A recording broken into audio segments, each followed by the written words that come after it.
বলো তো? থার্মোস্টার এখনকার নতুন প্রযুক্তিতে এসেছে সেন্সার। থার্মোস্টার থাকতে পারে, সেন্সার থেকে সেম কাজ। এটা হচ্ছে যে ডিপের মাথায় থাকে, সেই কমা বাড়া হয়তো আমার ঠান্ডা কম হচ্ছে তো বাড়ি দিলাম, এই জিনিসটা ওই এই যে সেন্সারটা থাকে, এই সেন্সারের তারটা ওই ডিপের থেকে লেগে থাকে। তুমি একটা জায়গাতে ডিপে লাগার জায়গা থাকে, ওখানে ভরে সাথে নার সাথে টাইট হয়ে থাকে। তুমি কতটা টেম্পারেচার রেখে আছো ডিপে সেটাই সেন্স করবে, হয় -12 ডিগ্রি, 15 ডিগ্রি, 17 ডিগ্রি, সে হিসাব করে তোমার যখন জানতে পারবে তোমার ডিপ -12 ডিগ্রি চলে এসেছে, তখন তার এখান থেকে অফ করবে। যখন অফ করে দেবে, এর যে দোকান আছে তারের সিস্টেম আছে, একটা তার ডাইরেক্টলি সে ঘুরছে এখানে ফেক, আর একটা যা যেছে কম্প্রেসারের ওয়েল। কম্প্রেসারকে যদি বন্ধ করে দেয় তাহলে তোমার কুলিং সিস্টেমটা টোটালটাই বন্ধ হয়ে যাবে। কুলিং সিস্টেম বন্ধ হয়ে যাবে। ফ্রিজের যে সিস্টেমটা আছে সময় চলে সময় বন্ধ হয়, এই থার্মোস্টার এটা কুলিং সিস্টেম প্রবলেম হয়, কিংবা থার্মোস্টার যদি বন্ধ করা হয় তাহলে তোমার আর চলবে। সেটা এরকম হয় অনেক রকমের হয়, অনেক ডিজাইনের থার্মোস্টার আছে।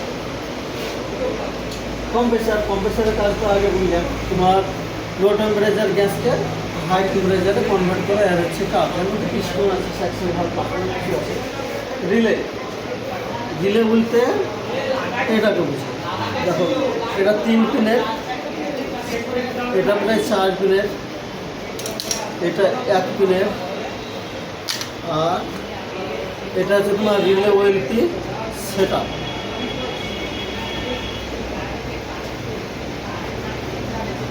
এটা তোমার রিলে ওয়েলটি দোকানে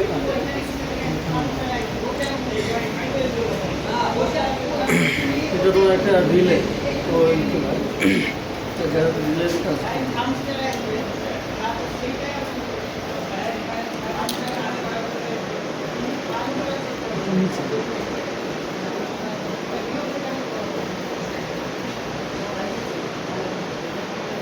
হবে না, মানে এয়ার সিস্টেমটা এটা ওয়ার কম্প্রেসারে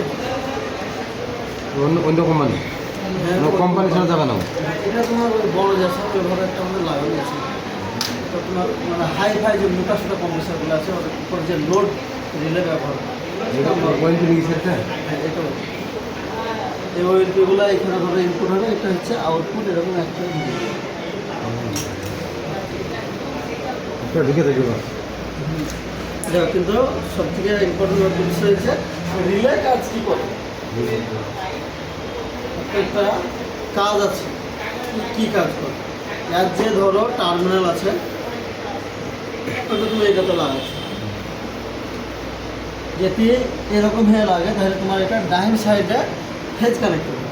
আর এই যে দুটো টার্মিনাল আছে, এই দুটো টার্মিনালে তোমার ক্যাপাসিটর,